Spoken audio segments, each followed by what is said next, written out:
What's up, guys? It's Single Dad Spence here.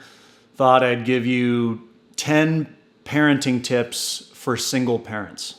Number 1, make sure they get plenty of exercise and sunlight. This one should be painfully obvious to you, and if it's not, I don't know what to tell you. You should probably have CPS called on you and have your kids taken away, because I mean, take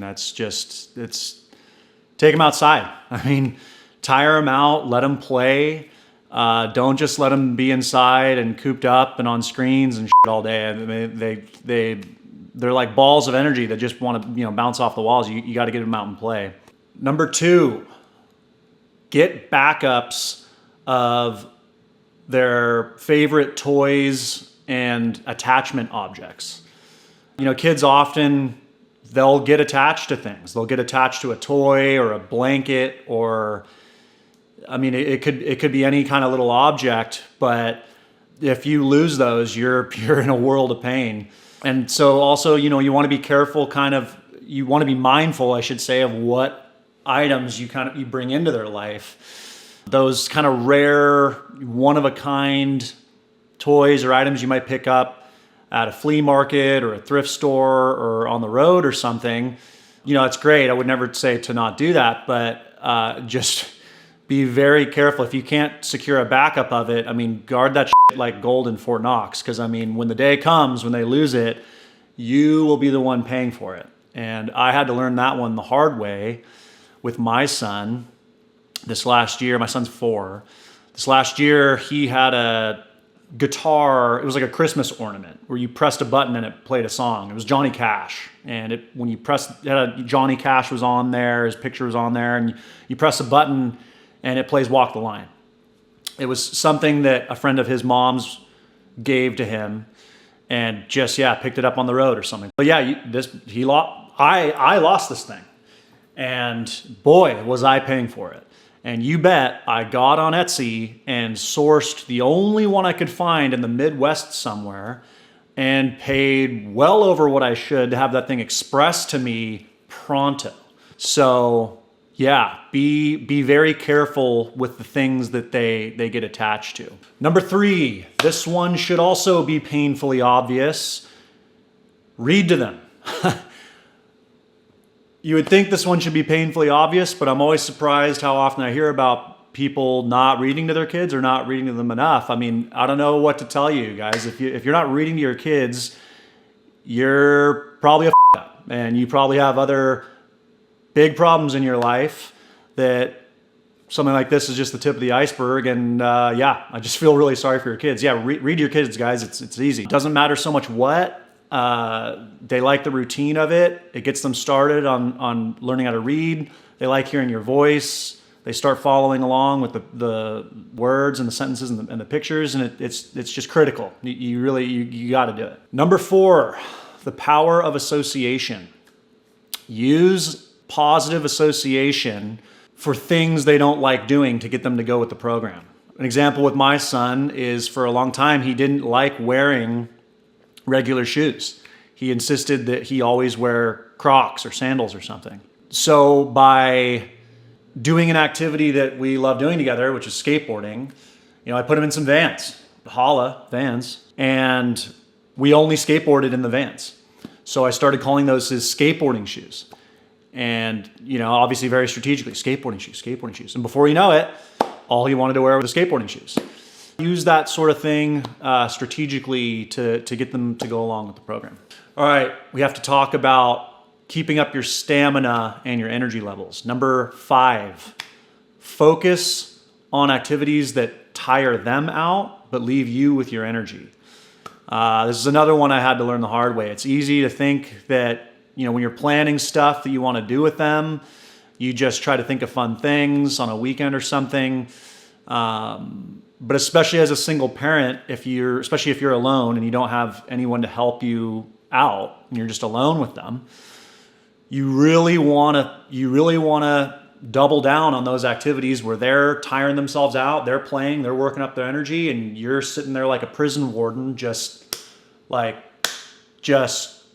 monitoring, and you're chill, you're good, you're keeping all of your energy together. A great example of a bad example would be doing something like taking them to a flea market. I mean, I've taken my son to a flea market before, and I wasn't long before I realized, wait a minute, it was a summer day, I'm sweating my ass off, walking around, I'm shopping, I'm pushing him around in a stroller, he's sitting in the stroller chilling. And by the time we're done, I'm exhausted, he still wants to play. And I realized like, oh crap, I'm not doing this again unless I have some help or I'm with some family or have some friends with me or something like that. So that's something to think about. Number 6 and 7, keep the food simple.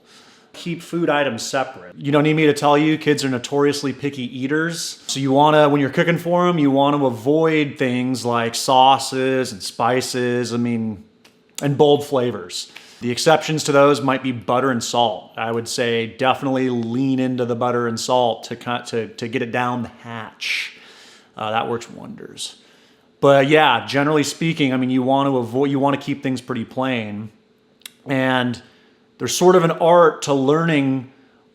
I'd say most of the time you want to keep food items separate. So instead of cooking things like omelets or casseroles or those kinds of things where you're combining many ingredients, I'd say you generally want to keep things kind of separate because this is a double-edged sword. That's why I said it's more of an art than a science, because sometimes when you cook things and you want to combine multiple ingredients, it's a good way of sneaking in some nutrients in there and getting it to go down if they like enough of what's in there. So yeah, you kind of have to learn what they like and learn when you can try to float something like that by. But the flip side of it is, I've made things for my son before where he sees one thing in there. He sees the color green in there or something. He sees an avocado or he sees something and he won't eat the whole thing. And now the whole thing, he's not getting any calories down or no good ones. I just spent a bunch of time cooking something he's not going to eat. The food goes to waste and you're screwed. At least if you keep things separate, they might avoid what they don't like and they'll get some calories down, and it's just better for everybody. It's just a happier world that way. Life is better this way, guys. All right, that being said though, it leads me to number 8. A spoonful of sugar helps the medicine go down. I use sugar kind of strategically. Sugar is kind of demonized in our culture right now, and I guess for good reason. It should be. Yeah, I don't know if you guys want to burn me at the stake in the comments or whatever, but hey, it, I'll say it. I use sugar strategically all the time. I try not to. You don't want to lean into the reward system of it too much, especially for things outside of eating. Like for other behavior, reward them with a treat or something. I don't do that kind of stuff. I don't treat my kid like a dog. But, sometimes it can be great to get them to eat dinner, and you could say something about a treat or ice cream or something. And it's like, no, we got to eat dinner first. And it helps keep them in line. I'm just kidding. Yeah, it helps keep them in line. And I don't know. I have mixed feelings about this, to be honest, because I grew up in a household where sugar was never off limits. It was never restricted. We had tons of sugary products available to us at all times, around us at all times. And hey, look at me. I turned out great. No, but in all seriousness, I think if you restrict it too much, it can become a forbidden fruit, so to speak. And I think it can start an unhealthy relationship with food. Whereas if it's not so vilified, on some level it is self-regulating. Don't let them go crazy, but you eat too much sugar, you're gonna be sick. And over time, as they get older, I think it's a lot better to have it be around and just to moderate their intake of it.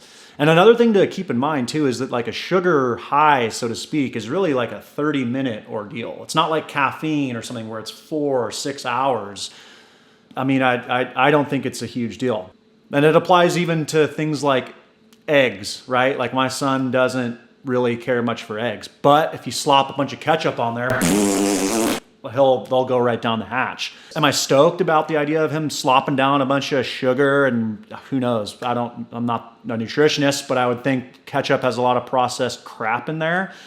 But it's a spoonful of sugar to help that protein go down. So, you can't win them all. Number 9, have them help you with tasks. This one I think will resonate with single dads or single moms, any parent with more of a minority custody or just not the primary custody of their children. I think we can tend to be inclined to want to have their time with us just be as jam-packed full of fun or meaningful experiences, or be kind of an escape for them in a way, and not burden them with too much while we have them. But I mean, that's just not real life, you know? It sets unrealistic expectations.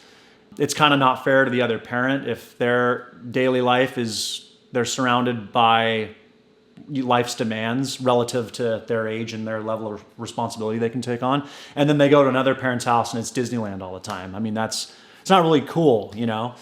Yeah, life demands things of us. So, you know, be sure to mix in some chores and some errands and make them feel like they're helping. I mean, make them do laundry with you and just throw the laundry in there to make them feel like they're helping. Just get them started early on just taking care of responsibilities and doing things we don't like to do. It could be simple things. It doesn't have to be big things, but do it consistently and do it frequently. All right, and lastly, structure makes your kids feel safe and secure. They like routines. Build routines and structure in your life for them. So have routines for things like your morning routine and the school drop off and afternoons or evenings and bath time, bedtime, dinner time. I mean, and it's use your discretion if you want to deviate from it when you want, or if you want to have a weekend where you play things by ear, but always have those routines that you come back to, because while they may not like it in the moment, transitioning from one thing to another, I've noticed, and I think a lot of parents notice, that once you get them going, they do go with the program. And even if it's on a subconscious level and they can't really articulate their feelings or make sense of their feelings because they're too young, they pick up on the adults in the room telling them what to do and laying down the law. I mean, it's like, no, it's bath time, and don't waver. Just, all right, we're doing bath time. In fact, you are doing it. It's happening right now, and that's all there is to it. No, we're eating dinner. No, we're going to school. That one's easier because, hey, don't do that one and you get CPS called on you. But yeah, always come back to those routines and know that it's more important than just time management of your day. It's actually important for their sense of well-being and their development. And that's it for my 10 parenting tips for today, guys. Drop a comment below. Let me know what you think. Share with me some tips or advice, some tactics, some tools that you use or resort to in troubling moments with your children, or just things that you've picked up on that you think are valuable to share with other parents. And yeah, thanks for watching, guys. Make sure to like and subscribe, smash the like button or whatever the kids are saying these days, or you could just press it. And yeah, stay tuned for more. Thanks.